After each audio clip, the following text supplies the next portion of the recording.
Voilà, donc gloire au Seigneur, que Dieu soit béni. Nous allons donc débuter l'enseignement sur le géant de la solitude.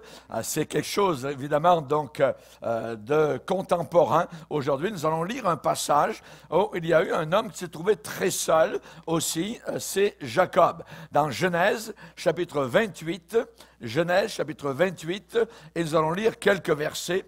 Alors qu'il se trouvait seul, quittant la demeure familiale pour une des premières fois et ne sachant pas vraiment où est-ce qu'il allait se ramasser. Hein. Et on va lire à partir du verset 10, Genèse 28, verset 10. Jacob partit de Beer-shéba et s'en alla à Charan. Il arriva dans un lieu où il passa la nuit. Donc il est tout seul, car le soleil était couché. Il y prit une pierre dont il fit son chevet, et il se coucha dans ce lieu-là. Il eut un rêve, un songe, et voici une échelle était appuyée sur la terre, et son sommet touchait au ciel. Et voici, les anges de Dieu montaient et descendaient par cette échelle. Et voici, l'Éternel en personne se tenait au-dessus d'elle. Et il dit, « Je suis l'Éternel, le Dieu d'Abraham, ton père, et le Dieu d'Isaac. La terre sur laquelle tu es couché, je la donnerai à toi et à ta postérité. Ta postérité sera comme la poussière de la terre. Tu t'étendras à l'Occident et à l'Orient, au septentrion et au sud, et toutes les familles de la terre seront bénies en toi et en ta postérité. Voici, je suis avec toi. Je te garderai partout où tu iras, et je te ramènerai dans ce pays, car je ne t'abandonnerai point, que je n'ai exécuté ce que je te dis. » Jacob s'éveilla de son sommeil et il dit, « Certainement, l'Éternel est en ce lieu, et moi, je ne le savais pas. » Il eut peur et il dit que ce lieu est redoutable. C'est ici la maison de Dieu, c'est ici la porte des cieux. Amen. Seigneur, te bénissons. Et nous voulons te glorifier, car aujourd'hui même, nous sommes à la porte du ciel. Nous sommes dans ta maison, Seigneur. Et si quelqu'un se sent seul, il n'a plus besoin d'avoir ce sentiment, parce que tu es là, tu accompagnes, tu accueilles, tu reçois, tu pardonnes.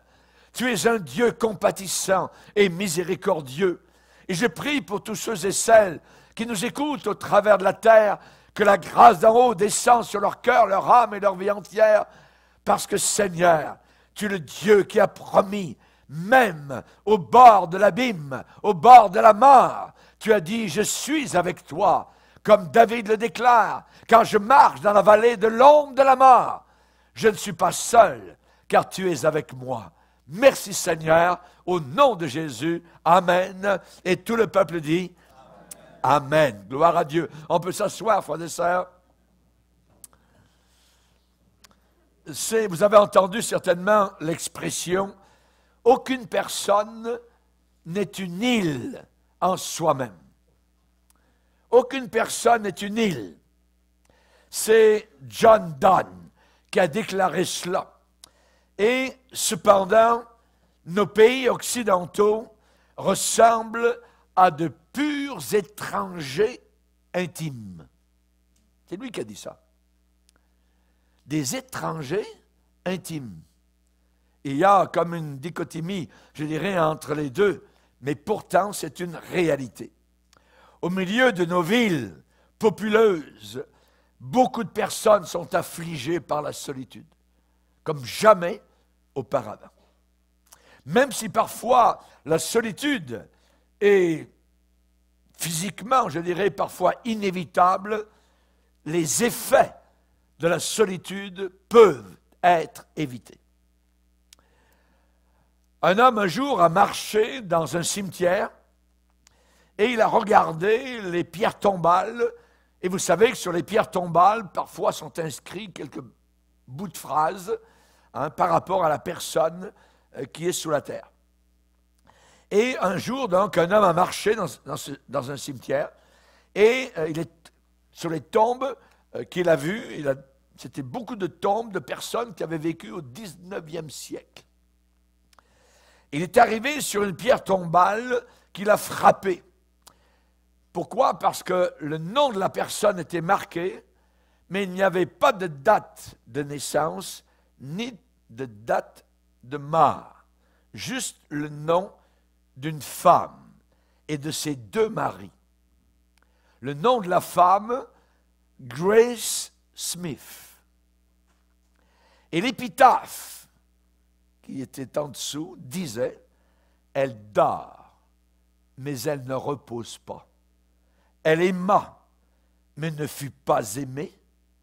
Elle essaya de plaire et ne plut pas. Elle mourut comme elle vécut, 3 points de suspension, seule. » C'est très triste. C'est un triste témoignage. Dans ce temps-là, au 19e siècle, il n'y avait pas de téléphone. Il n'y avait pas de système de courrier sûr. Il n'y avait pas de voisins proches pour tenir compagnie. Qu'est-ce qui a brisé le cœur de cette femme? Nous ne le savons pas. Nous ne le savons pas. Mais il y a des millions de Grace Smith autour de nous aujourd'hui. Des gens qui dorment sans se reposer, qui aiment et ne sont pas aimés, qui essaient de plaire et ne plaisent pas, et qui sont seuls. Seuls. Aujourd'hui, nous avons le téléphone, nous avons les emails, nous avons le cellulaire, nous avons les caméras, nous avons le WhatsApp, nous avons toutes sortes de moyens que ces gens-là n'avaient pas au 19e siècle. Mais, malgré cela, la solitude atteint des proportions immenses dans notre monde moderne.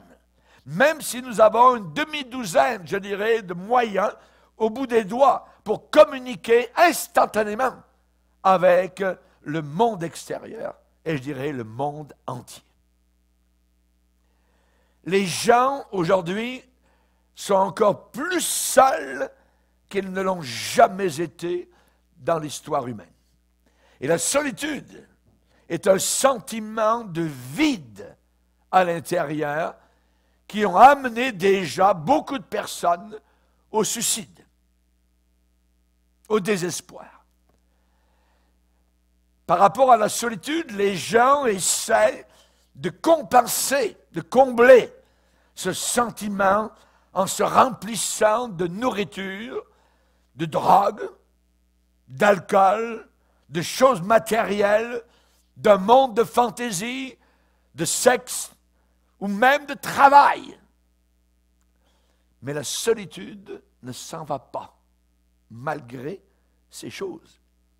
Il y a un homme dans la Bible qui a vécu, qui a donné son témoignage par rapport à ce genre de solitude, et c'était le roi Salomon. Le roi Salomon a déclaré ce qu'il a fait, et il le dit dans le livre de l'Ecclésiaste.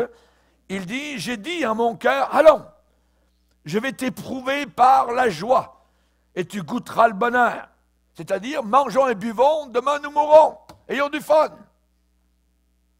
Et il dit, voici, c'est encore là une vanité.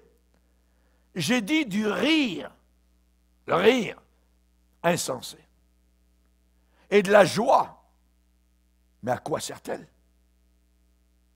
Alors il dit, j'ai résolu en mon cœur de livrer ma chair au vin, l'alcool. Aujourd'hui, on dirait aussi la drogue. Tandis que mon cœur me conduirait. Et j'ai décidé de m'attacher à la folie, jusqu'à ce que je voie ce qu'il est bon pour les fils de l'homme de faire sous les cieux pendant le nombre des jours de leur vie. Alors lui, il a exécuté de grands ouvrages, il s'est mis au travail, il a exécuté, il a planté, il a bâti des maisons, il a fait des jardins, il s'est acheté des ouvriers, il a possédé des troupeaux de bœufs, de brebis, plus que tous ceux qui étaient avec lui, avant lui, dans Jérusalem. Il dit même, je me suis amassé un compte en banque inimaginable de l'argent et de l'or et les richesses des provinces. Et je me procurais des chanteurs, des chanteuses, et évidemment, les délices des fils de l'homme, des femmes, en grand nombre. Voilà un playboy. Voilà quelqu'un qui a essayé de combler le vide parce qu'il s'était éloigné totalement de Dieu, même s'il avait la connaissance de Dieu, il s'en était éloigné. Alors, quand on s'éloigne de Dieu, on essaie de combler ce vide, parce que Dieu, quand il vient dans un cœur, il remplit ce cœur. Il le remplit. Mais si on s'éloigne, alors ce cœur commence à se vider. Et on essaie de combler ces vides intérieurs par toutes les choses mentionnées. Et je dirais que ce que nous avons besoin dans la vie, c'est de véritables relations. De véritables relations. Et la plus grande relation qui est essentielle et nécessaire, c'est évidemment d'être relié à Dieu, d'avoir une relation vitale, pleine de vie, pleine de sens et de bon sens avec Dieu. La solitude vient vers chacun de nous, un jour ou l'autre, tôt ou tard. Les amis meurent, la famille meurt, ceux qui nous aiment meurent, les maris aussi, on devient vieux, on tombe malade. Et dans une société où les gens vivent dans les villes, les faubourgs des villes, les banlieues, voyez, eh bien la vie devient impersonnelle. Et c'est les appareils électroniques qui remplacent les conversations. Les gens passent aujourd'hui d'un emploi à un autre, ils passent d'un mariage à un autre, ils passent d'une région à une autre, et la solitude devient épidémique. C'est Philippe Zimbardo qui a écrit, je cite, « Il n'y a pas d'influence plus destructive sur la santé physique ou mentale que vous d'être isolés de moi et nous d'être isolés d'eux. » Nous avons vu ce que la solitude a produit durant le COVID-19 par rapport à des vieillards qui sont morts rapidement parce qu'ils ne pouvaient plus voir leur famille, ni être visités, et cela a produit, évidemment, donc, beaucoup de personnes qui sont décédées. Cette solitude, les parents le ressentent, la ressentent le lendemain de leur mariage de leur enfant. Lorsqu'ils ramassent le lendemain les grains de riz sur le sol, lorsqu'ils retournent à la maison, l'enfant est parti avec sa chère épouse, et là, il y a un sentiment de solitude. L'un des conjoints ressent la solitude lorsqu'il revient du cimetière, après avoir enterré l'autre. La cuisine est vide. La chambre, il manque quelqu'un. Tout le monde expérimente un jour ou l'autre la solitude. Mais j'aimerais vous dire que la solitude n'est pas toujours une expérience mauvaise et dangereuse. Nous, comme chrétiens, nous devons apprendre à être seuls avec Dieu. Être seul avec Dieu. Fermer toute musique, toute radio, TV, seul. Quand tu pries, entre dans ta chambre, ferme la porte. Cette expression, ferme la porte, ça veut dire ferme la porte sur le monde, ferme la porte sur les bruits du monde, ferme la porte sur les soucis du monde. entre dans la présence de ton Père. Et ton Père qui est là, que tu ne vois pas, mais qui est là dans le lieu secret, te le rendra. Il entend, il écoute. Il entend même la voix des larmes. Jésus, il est dit dans la Bible, était dans un lieu désert où il priait. Un lieu désert où il priait. Il se levait de bonne heure le matin.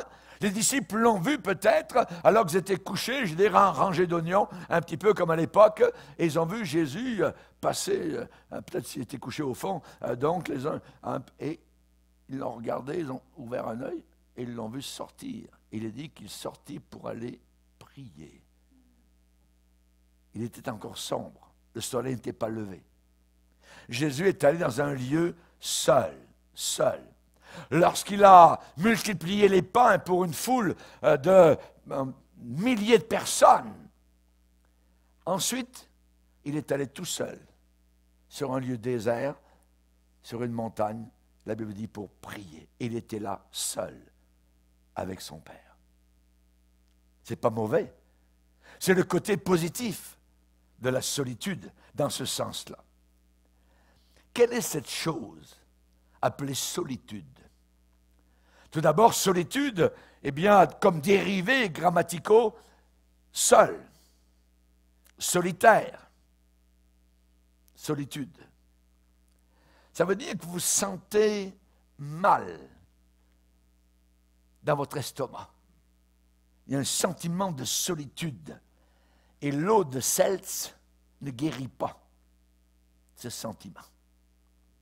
C'est une anxiété qui ne veut pas partir. Ça reste avec vous tout le temps. Ça peut vous étouffer dans le silence de la nuit. C'est comme une pointe aiguisée qui coupe le cœur d'angoisse quand un vieux souvenir remonte à la surface. Ou que vous ouvrez des albums de photos sur papier glacé. Souvenir effroi. La personne est peut-être morte, vous a quitté, vous a abandonné. C'est un stress, la solitude. Subtil, ça vous use tranquillement jusqu'à ce que vous vous sentiez dépourvu d'enthousiasme, vidé de toute énergie. Et la solitude, c'est une sorte de désir très très profond pour le contraire, la plénitude. Ça mine ceux qui sont extrêmement timides, ceux qui sont incompris, ceux qui se sentent rejetés, ceux qui ont été abusés verbalement, physiquement ou sexuellement. Ça mine ceux qui sont incapables de maintenir de saines relations. Il y a différents stages de nos vies, il y a différentes sortes de solitude. Il y a le célibataire seul. Le célibataire tout seul.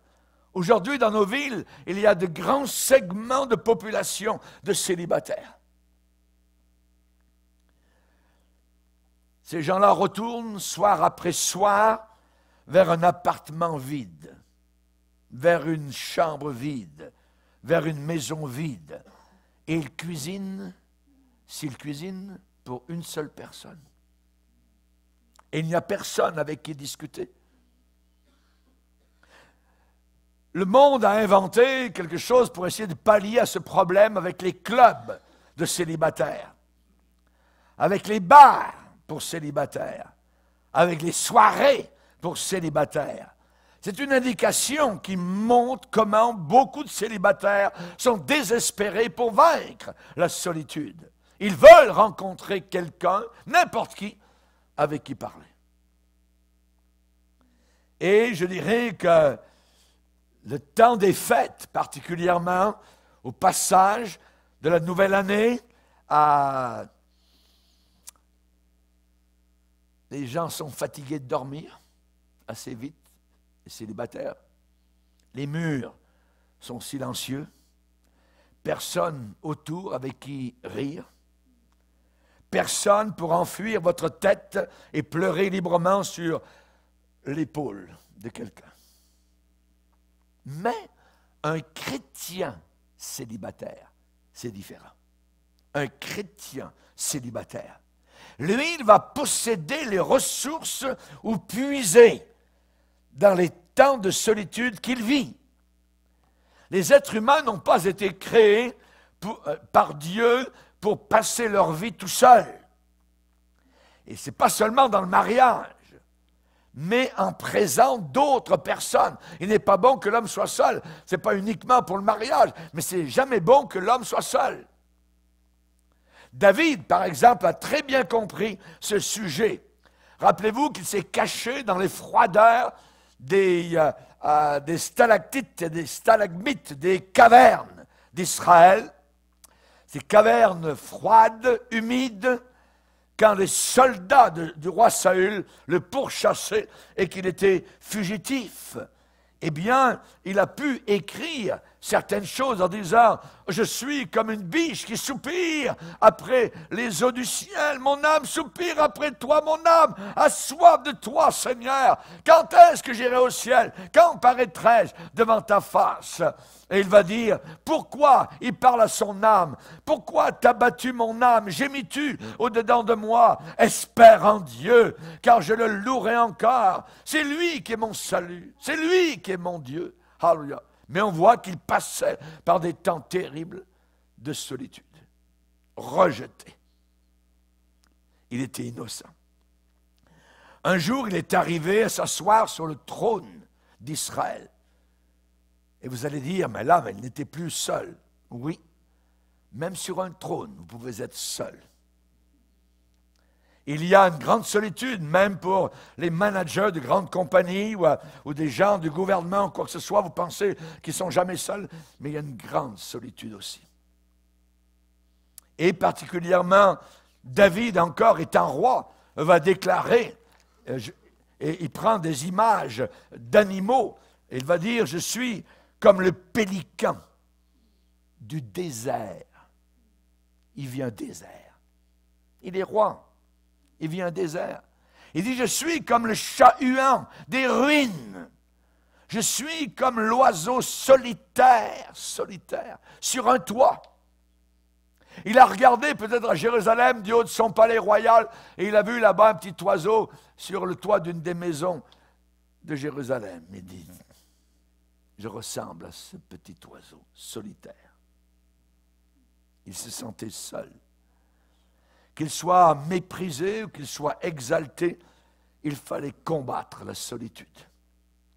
Et vous pouvez ressentir vous aussi, même dans certaines difficultés, ce sentiment-là que David a pu vivre.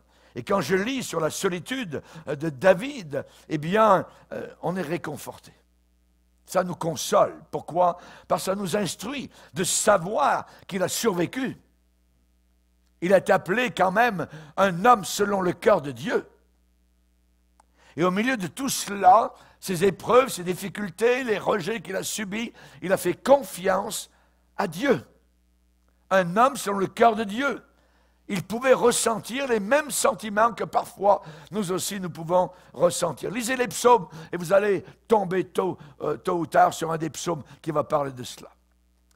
Il y a aussi l'épouse seule. L'épouse seule.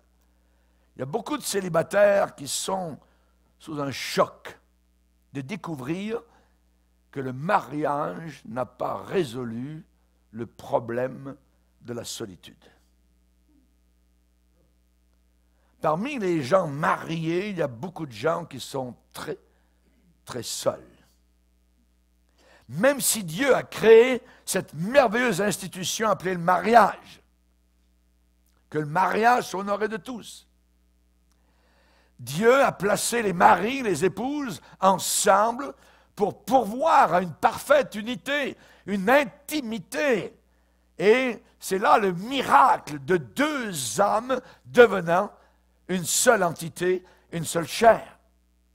Mais voilà, c'est que souvent, nous, gens mariés, nous gaspillons, nous dilapidons ce beau cadeau de Dieu. Une femme un jour a écrit à son pasteur, et je cite, « Pasteur, c'est tragique, mais c'est vrai. J'essaie de ne pas demeurer dans la solitude, dans le mariage, mais il faut que je vous dise la vérité, c'est que je suis seul. Mon mari et moi sommes chrétiens. C'est un homme bon, qui travaille dur, qui pourvoit à mes besoins.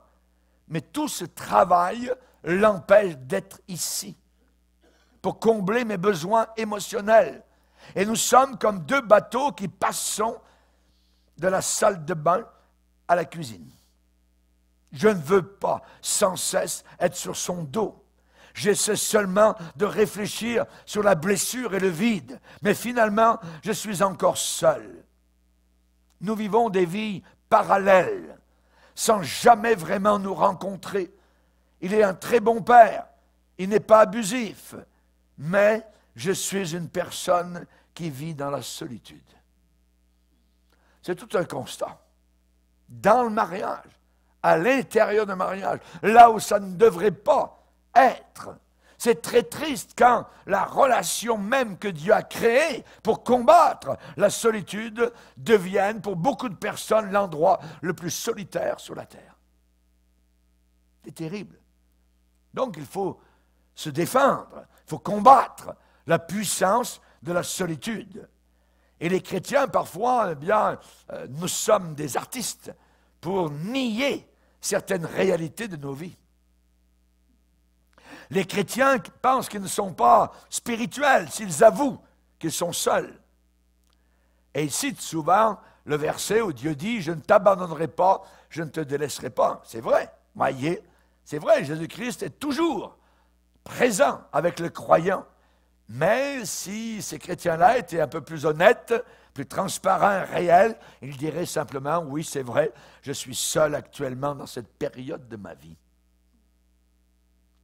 Ils ne devraient pas nier la réalité de leur situation, pas de honte à admettre cela, voyez.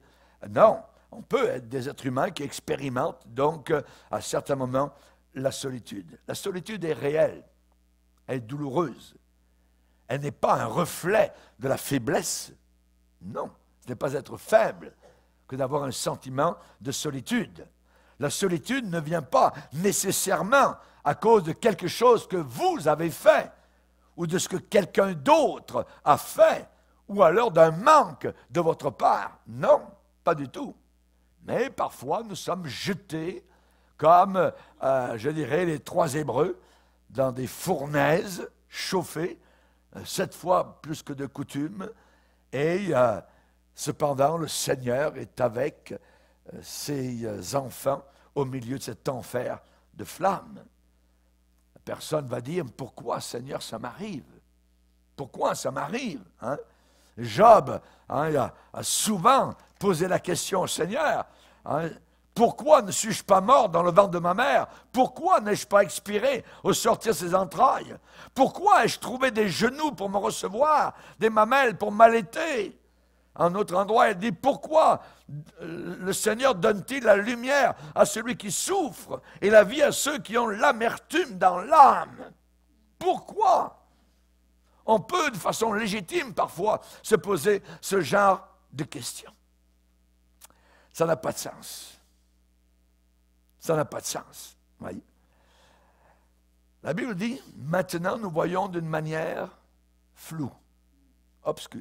Mais alors, nous verrons face à face. On comprendra. On ne comprend pas, actuellement peut-être, le pourquoi de cette solitude. On le comprendra là-haut, dans la gloire.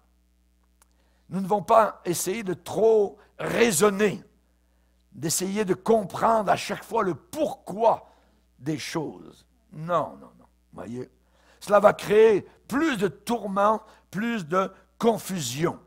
Nous, ce que nous devons faire continuellement, confie-toi en l'Éternel. Solitude ou pas solitude, confie-toi en l'Éternel, remets ta vie, ton sort entre ses mains, il va aplanir tes sentiers, il va te conduire. Il y a certaines questions qui ne peuvent pas être répondues. Nous voudrions tout comprendre. Nous voudrions tout comprendre, voyez, mais nous devons savoir une chose, l'ange de l'Éternel, le Seigneur, campe autour de ceux qui le craignent. Il est là, il est là. Et ça, c'est certain. À toi, Seigneur, disait David, j'élève mon âme, car tu es bon, Seigneur, tu pardonnes, tu es plein d'amour pour tous ceux qui t'invoquent. Continue à invoquer le Seigneur, mon frère, ma sœur. Maintenant, une autre catégorie de personnes qui vivent la solitude, c'est le survivant qui revient du cimetière. Il est seul. C'est un mari ou une épouse.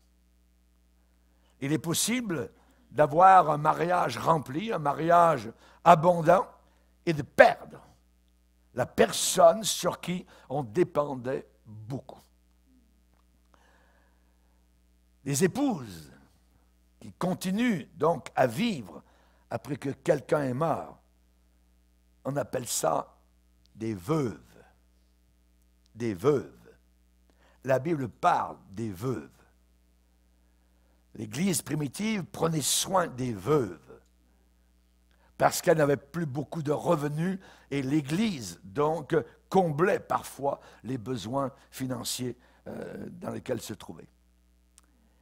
Et les survivants, que ce soit un mari ou une épouse, qui restent seuls, expérimentent cette sorte de douleur, donc, et ceux qui ont vécu cela me disent que c'est tellement intense, voyez, qu'il n'y a rien dans la vie qui peut se comparer à cela. Je n'ai pas encore vécu cette chose-là, voyez, j'ai été attristé par la mort de mes parents, voyez, mais pas à ce point-là de perdre un conjoint, de perdre mon épouse. N'ayant pas passé donc au travers cette peine personnellement, je peux seulement imaginer à quoi ça peut ressembler. Et la Bible parle dans le Nouveau Testament que la religion pure, authentique, chrétienne, c'est de visiter les veuves et les orphelins. Dans l'Église de Dieu, il y a ce bienfait. Il y a donc cette bénédiction de pouvoir visiter les veuves, celles qui vivent donc le veuvage, se sentant seules dans leur maison après la cérémonie du cimetière. La vie a été construite d'expériences partagées. Avant, c'était l'époux, l'épouse. La vie a été conçue pour être des sentiments partagés, des préférences partagées. Quand le couple était en vie, les deux, ils aimaient aller dans tel restaurant, ils aimaient tel genre de mobilier dans leur maison, ils aimaient tel genre de musique, et beaucoup de mille petites choses comme cela. Ils étaient ensemble, voyez, et soudain, le fil est coupé. Le fil est coupé. Et évidemment, donc,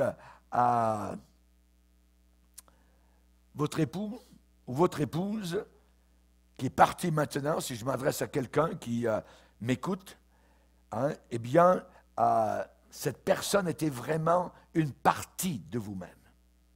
Et c'est comme si on a retiré, extirpé de votre âme, de votre vie personnelle, cette personne qui vous était chère. Et ça, c'est terrible. Et il n'y a pas de guérison complète à une telle blessure. David a posé aussi des questions. Pourquoi? Pourquoi? Voyez, dans différentes situations, il demande au Seigneur, et il va dire, pourquoi t'as battu mon âme? Gémis-tu au-dedans de moi? Pourquoi m'oublies-tu, Seigneur? Pourquoi dois-je marcher dans la tristesse? Et il répète, pourquoi t'as battu mon âme?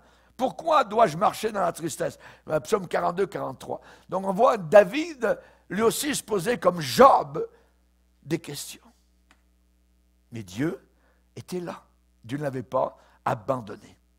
Et la Bible dit que Dieu guérit ceux qui ont le cœur brisé. Il guérit ceux qui ont le cœur cassé. Ceux qui ont le cœur brisé. Ce qui se passe, c'est que même si la mort d'un conjoint déchire le cœur du survivant, au moins il y a une chose, c'est qu'il y a un sens de terminaison, un sens de fin, de fermeture, de conclusion. Et là, on revoit, on revit peut-être la cérémonie du mariage avec les promesses, jusqu'à ce que la mort nous sépare. Et là, la mort est arrivée pour certains et les a séparés. Le divorce. Le divorce est aussi une autre sorte de producteur de solitude. Et c'est pire que la mort parce qu'il n'y a pas de finalité. C'est une plaie ouverte qui guérit rarement complètement. Non seulement il y a dans le divorce une émotion de solitude, mais physique. Une personne peut tomber cancéreuse, peut tomber malade après avoir vécu un divorce. C'est un sens de rejet. Je ne te veux plus. Va-t'en. Et ça, c'est terrible. C'est quelque chose, je dirais, de méchant. Et il y a tellement de divorces à notre époque. Si vous n'êtes pas passé par cette vallée de l'ombre de la mort, vous connaissez des personnes qui y sont passées. Quel chaos, quel charivari, quel rejet, quelle haine, quelle perte. Et les enfants subissent cette chose-là et le démontrent par souvent une rébellion. Sentiment d'échec, sentiment de rejet, de culpabilité qui peut venir sur la personne, culpabilité parentale, une chose qui n'est pas terminée, l'amertume. Il y a beaucoup de sous-produits qui sont très obscurs, très sombres, ce phénomène appelé divorce, ou encore dans la Bible, répudiation. Dieu dit « je hais ». Si Dieu dit qu'il a de la haine, c'est quelque chose d'assez terrible. Je hais le divorce. Et le psaume 27 est consolant, où il dit « Même si mon père et ma mère, mon conjoint, m'abandonneraient, l'Éternel me recueillera. » L'Éternel me recueillera. Être triste, c'est normal. On peut être triste. La Bible dit, si quelqu'un est dans la tristesse, qu'il prie. Être triste, ça peut être normal. Mais vivre dans la tristesse, de façon continuelle, c'est anormal. C'est anormal. Sachez que Dieu est en tout temps avec vous. En tout temps. Je suis avec vous tous les jours, jusqu'à la fin du monde. On n'est pas encore arrivé à la fin du monde. Psaume 68 nous dit qu'il est le père des orphelins et le défenseur des veuves. Le défenseur des veuves. C'est Dieu dans sa demeure sainte. Et Psaume 68, 6 et 7 nous dit, Dieu donne une famille à ceux qui sont abandonnés, rejetés. Il délivre les captifs et les rend heureux. Et les rend heureux, malgré tout le charivari qui a pu exister. Quand on arrive souvent au Seigneur, au travers de divorces, au travers d'épreuves, au travers de difficultés, on arrive sans dessus-dessous et soudain, on est sauvé. Et là, c'est une nouveauté de vie totalement qui commence parce qu'on ne savait même pas qu'une telle chose existait. Il est dit, les rebelles, seuls, habitent les lieux arides. Dans Ésaïe 54, il est dit, ton Créateur est ton époux. Ton Créateur est ton époux. Ton Créateur est ton mari. Alléluia. Paul va dire, je vous ai marié, je vous ai fiancé, je vous ai relié à Christ comme une vierge pure. Merci Seigneur. Merci Seigneur pour l'Église de Dieu. Le monde autour de nous est un désert. L'Église est un jardin. Ça sent bon dans un jardin. Il y a des fruits, il y a des odeurs, il y a des légumes, il y a des arbres fruitiers, il y a des fleurs. Alléluia. L'Église de Dieu est un lieu de consolation. C'est un hôpital spirituel. Merci Seigneur. Dans Ésaïe 54, il est dit, « Ne crains pas car tu ne seras pas confondu. » Rappelez-vous une chose, c'est que Dieu est bon. Dieu est bon. Hein? Il vous aime beaucoup. Et il a un plan pour toi. Qui nous séparera de l'amour de Dieu? Sera-ce l'épreuve, la tribulation, le divorce, la difficulté, la maladie? Rien, rien. L'ennemi, Satan, les démons, la calomnie, rien ne pourra nous séparer de l'amour de Dieu. Rien. Alléluia. Merci Seigneur. Si le monde te reprend, et ton or et ton argent, si la pauvreté vient assombrir ton cœur, souviens-toi que Dieu là-haut prend soin des petits oiseaux. Abandonne tes fardeaux à ton Sauveur. Alléluia. Maintenant, nous allons parler des personnes âgées. Les personnes âgées seules. Les vieux. Aujourd'hui, on n'aime pas dire le mot vieux, voyez. Mais c'est un mot français. Voyez. Les vieux, les vieilles. Alléluia. Gloire au Seigneur. Et il y a beaucoup de personnes âgées qui sont seules. Seules.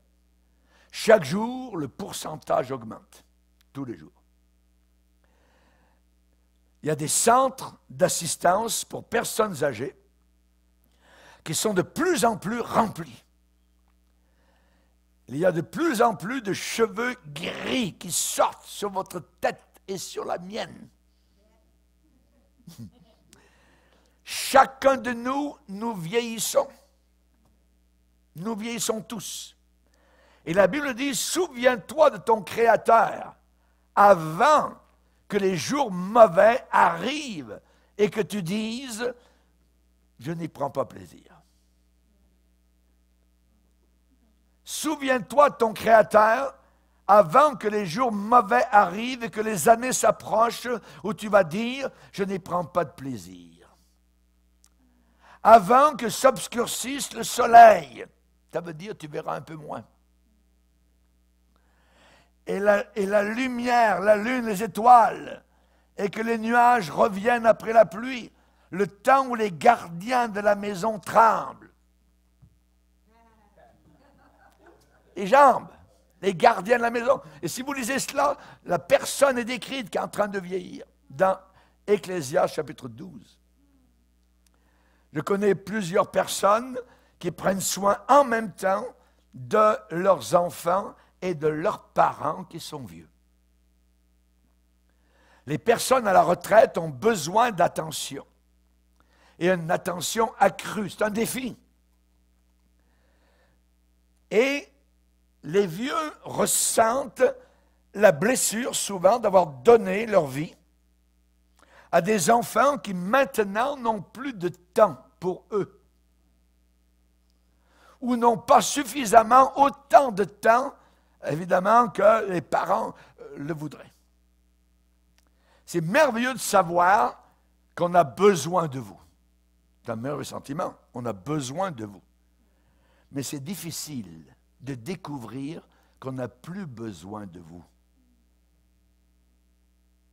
On n'a plus besoin de vous. Les personnes âgées peuvent se souvenir des grandes choses qui ont été accomplies, du respect que les gens avaient pour eux auparavant, d'une maison qu'ils avaient, dans laquelle ils habitaient, où il y avait beaucoup d'amis, il y avait beaucoup de familles, d'enfants, tout ça. Ils ont vu ces personnes âgées, ils ont vu leurs amis, leurs épouses partir de cette vie, les quitter. Et il semble qu'il ne reste plus personne qui se rappelle et qui comprend la solitude. Les années dorées de fin de vie, on les appelait dorées, n'étaient pas supposées être comme cela. Mais c'est ça. Les années dorées de fin de vie étaient supposées avoir de l'éclat. Hein? Mais il y a l'épreuve du temps, il y a le corps qui faiblit, des maladies qui apparaissent, des bobos de toutes sortes d'endroits.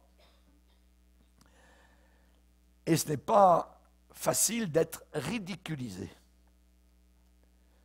Aujourd'hui, cette génération se moque de leurs vieux. Et ça, Dieu remarque ça. Et cette génération sera jugée pour cela. Rappelez-vous quand on s'est moqué d'une personne âgée qui s'appelait Élisée. C'était des jeunes gens qui se moquaient de l'enlèvement de Élie. Et comme Élisée était relié à Élie, des jeunes gens, environ 20 ans, 30 ans, ont dit un jour, « Hey, chauve, monte aussi au ciel, vas-y! » Savez-vous ce qui est arrivé?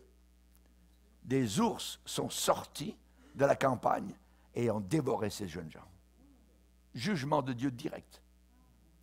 Ce qui veut dire qu'on ne peut pas se moquer des personnes âgées. Et nous, dans l'Église de Dieu, nous devons le savoir et nous le rappeler. Certaines personnes âgées se demandent pourquoi elles sont encore ici-bas. Elles attendent. Certains ont dit, pour moi, le Seigneur m'a oublié sur sa liste. Parce que c'est comme une attente, il n'y a plus rien après. Voyez, c'est l'attente du ciel pour la personne sauvée. Et là, évidemment, donc, chercher un but dans ces années de fin de vie, un but, non, découvrir un but, c'est d'attendre le Seigneur, se préparer pour le retour du Seigneur. Anne, dans la Bible, était une vieille. Elle avait 84 ans. Qu'est-ce qu'on fait à l'âge de 84 ans et qu'on aime le Seigneur? Il est dit que cette femme-là, qui était une femme de Dieu, dans Luc chapitre 2, elle ne quittait pas le temple. Oh! Ça veut dire que tant qu'elle pouvait venir aux réunions, elle était là. Et je me rappelle, dans ma première église, où j'étais pasteur à l'âge de 25 ans, une vieille dame qui avait été sauvée, une dame roi, particulièrement, venir avec sa canne et monter les petits escaliers de la petite chapelle du lac Mégantic. Et il a donc serré son petit Nouveau Testament sur son cœur. Alléluia, ça c'est quelque chose que je n'oublierai jamais.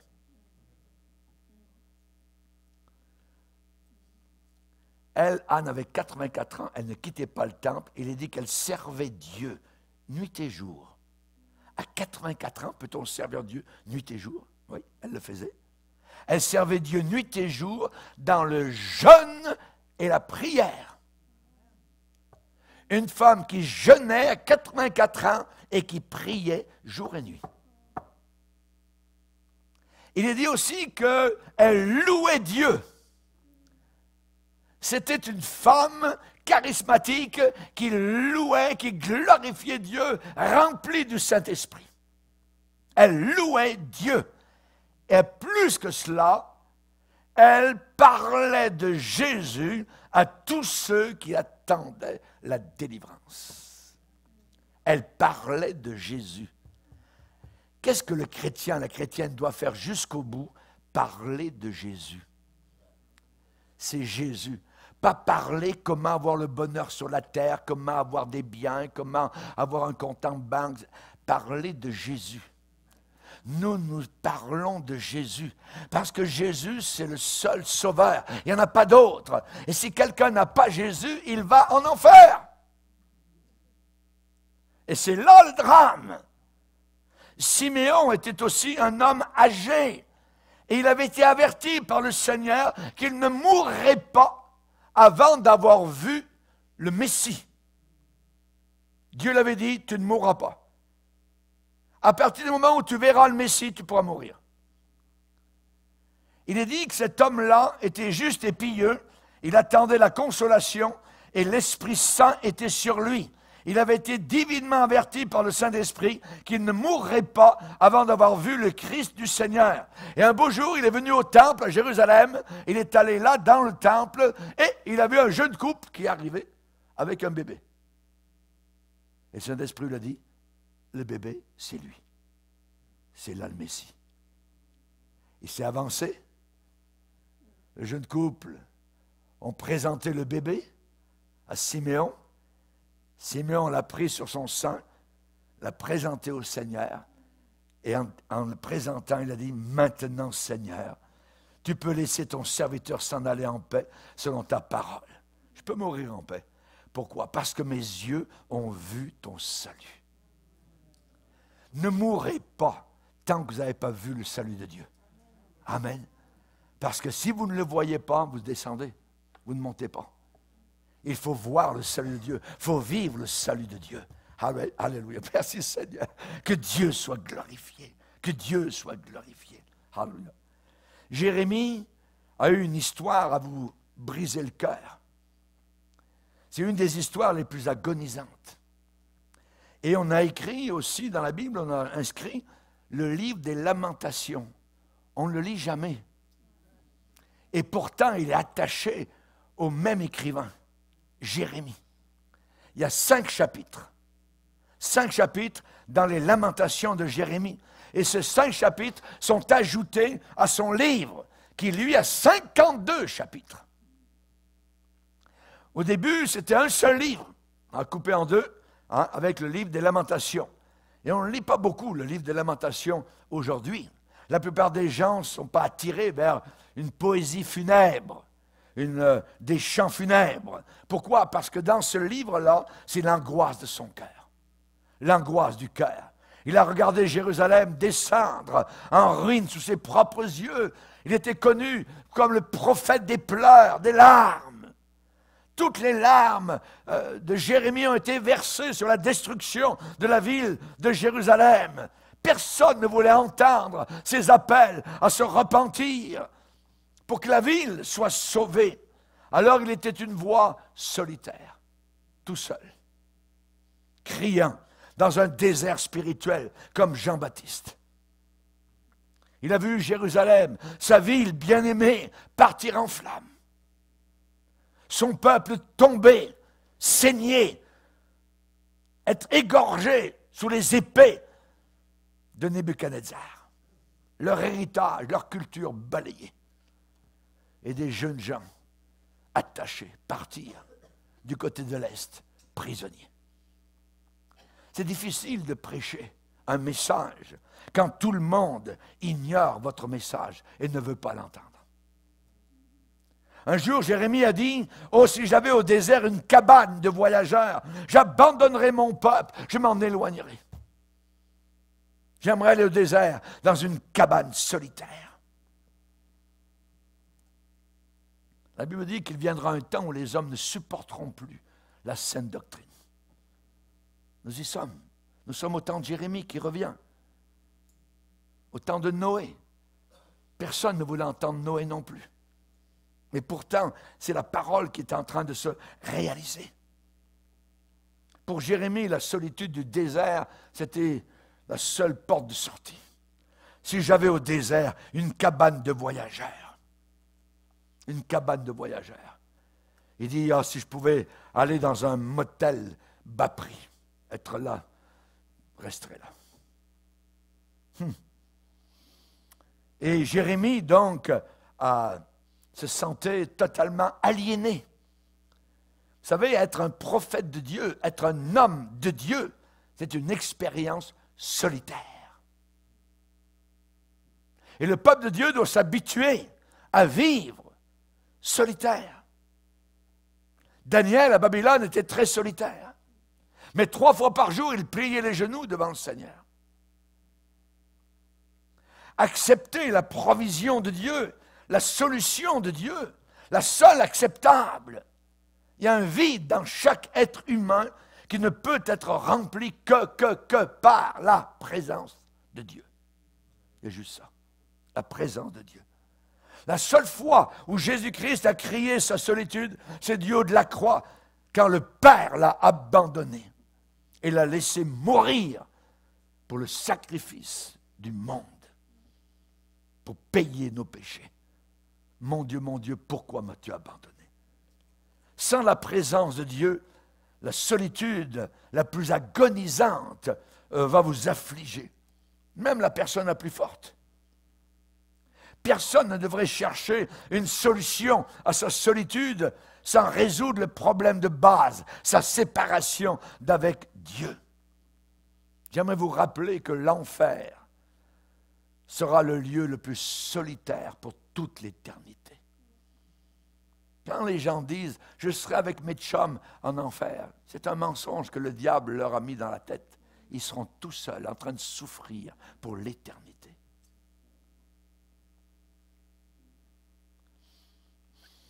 C'est possible de connaître une libération totale de la solitude par la chaleur de son amour. Venez à moi, vous tous qui êtes fatigués et chargés, et je vous donnerai du repos. Je souperai avec lui, lui avec moi. Ouvre la porte de ta situation. Ouvre-toi de nouveau à mon cœur. Alléluia. C'est lui qui remplit le vide. Qu'est-ce qu'il y place? Sa paix. Sa paix. Une paix inimaginable. Alléluia. Gloire au Seigneur. Des miracles peuvent arriver encore aujourd'hui. Alléluia. Et la communion chrétienne entre frères et sœurs, authentiques, non hypocrites, est disponible pour remplir nos désirs, notre attente d'amitié. Il est dit dans Jérémie 31, les jeunes filles se réjouiront, les jeunes hommes et les vieillards se réjouiront aussi. Je changerai leur deuil en allégresse, je les consolerai, je leur donnerai la joie après leur chagrin. Merci Seigneur. Alléluia. Si la consolation n'arrive jamais, il y a quelque chose qui ne marche pas. Parce qu'elle doit arriver. Il dit, je leur donnerai la joie après leur chagrin. Après leur chagrin. Alléluia. On n'est pas dans le désespoir, nous. Nous croyons à la résurrection des morts. Alléluia. Si Jésus n'est pas ressuscité, nous sommes les gens les plus malheureux de toute la terre. Mais il est ressuscité. Il est vivant. Et il est au milieu de nous. Que Dieu soit béni. Baissons nos têtes et prions. Seigneur, nous voulons te bénir, t'adorer. Nous voulons te glorifier. Merci. Merci, Seigneur, de ce que nous ne serons plus jamais seuls avec toi. Jamais seuls avec Jésus sur le chemin du salut. Merci, Seigneur, pour ton amour, ta bonté, ta communion. Tu nous entoures, tu nous environnes de ta présence, de ta consolation, de ton pardon, de ta réconciliation. Merci de nous avoir serrés dans tes bras, Seigneur, de nous avoir réconciliés. Tu es venu sur notre chemin, tu nous as parlé, nous avons reconnu ta voix et nous venons encore aujourd'hui vers toi. Merci Seigneur, à toi soit toute la gloire, l'honneur et la victoire éternelle. Tu as vaincu la solitude, tu as vaincu l'enfer. Merci Jésus, amen et amen. Et tout le peuple dit amen. Levons-nous ensemble devant le Seigneur. Alléluia, gloire à Dieu. Pour écouter plus de conférences de prédication et d'études bibliques qui ne sont pas disponibles sur YouTube, rendez-vous sur notre site rbmif.org et vous allez accéder à notre menu messages, vidéos, prédications et vous aurez ainsi accès aux messages censurés. Que Dieu vous bénisse.